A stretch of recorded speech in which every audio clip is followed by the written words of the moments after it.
Israel इन दिनों एक साथ कई मोर्चों पर जंग कर रहा है। हमास के साथ युद्ध को उसे 1 साल बीतने को आए। इसी बीच वो हिजबुल्लाह से भी लड़ रहा है।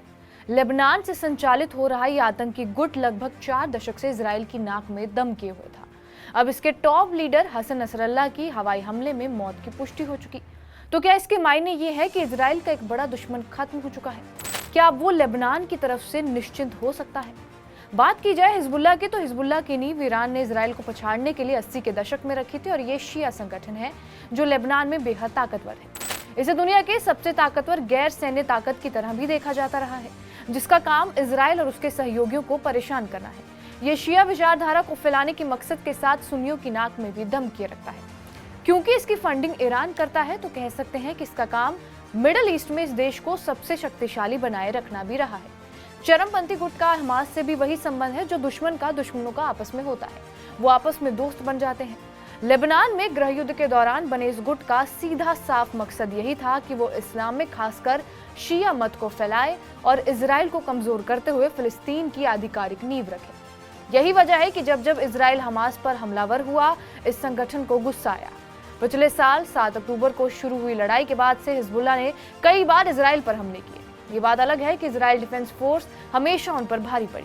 हसन नसरल्लाह की बात की जाए तो साल 1992 में हिजबुल्लाह के वो चीफ बने और वो केवल लेबनान ही नहीं बल्कि लगभग पूरे मिडिल ईस्ट में काफी लोकप्रिय थे। माना यह जाता है कि नसरल्लाह ने मिडिल ईस्ट को इजराइल के खिलाफ इकट्ठा करने में अहम भूमिका निभाई। उसने लड़ाकों की भर्ती की, ट्रेनिंग की और हथियारों पर जमकर मेहनत की। यहाँ तक कि साल 2000 में इसी गुट की वजह से इजराइल को दक्षिणी लेबनान भी खाली करना पड़ा था। इसके बाद से यही इलाका मिलिशिया का गढ़ बन गया। वो आए दिन इजरायली सीमा पर कोई ना कोई उत्पात मचाते रहता और यही वजह है कि जल्द ही नसरल्लाह इजराइल का जानी दुश्मन भी हो गया। अब इसकी मौत न केवल हिजबुल्लाह बल्कि लेबनान और ईरान के लिए भी बड़ा झटका है। इसकी वजह से उनका गोल पोस्ट या यूं कहें कि मंजिल काफी दूर सरक चुकी है। हालांकि लेबनान से लगातार आक्रामक बयान आ रहे हैं कि वो अपने लीडर की मौत का बदला लेंगे। हालांकि इसके पहले उन्हें ऐसी लीडर को चुनना होगा जो नसरल्लाह की जगह ले सके। हाशिम सफीउद्दीन आधिकारिक तौर पर चुने जा चुके हैं, लेकिन उनमें आक्रामकता नसरल्लाह से कम मानी जाती रही है। अब हिजबुल्लाह के लिए आजमाइश का समय होगा। फिलहाल जो हालात है उसमें ऐसा लग रहा है कि पिछले साल भर से इस पूरे क्षेत्र का तापमान कम होने को नहीं आ रहा। एक के बाद एक देश या उनके समर्थन वाले गुट इजराइल से जंग में जुटते चले जा रहे हैं। ऐसे में अगर ईरान हिजबुल्लाह नेता की हत्या के लिए तेल अवीव पर आक्रामक हो जाता है, तो इजराइल के पक्ष में अमेरिका भी आ जुटा है।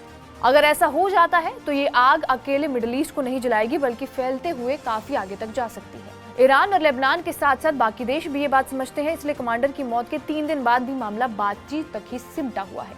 यानी कि हिजबुल्लाह के चीफ के मारने जाने के बाद अगर कोई सही लीडर उनको लीड कर पाएगा, तभी ये फैसला हो सकता है कि इजराइल पर आगे वाली कार्रवाई क्या होगी। बहरहाल आपका इस खबर पर क्या कुछ कहना है, हमें कमेंट बॉक्स में जरूर बताएं। बाकी देश और दुनिया की तमाम बड़ी खबरों के लिए बने रहिए हमारे साथ TV9 डिजिटल पर।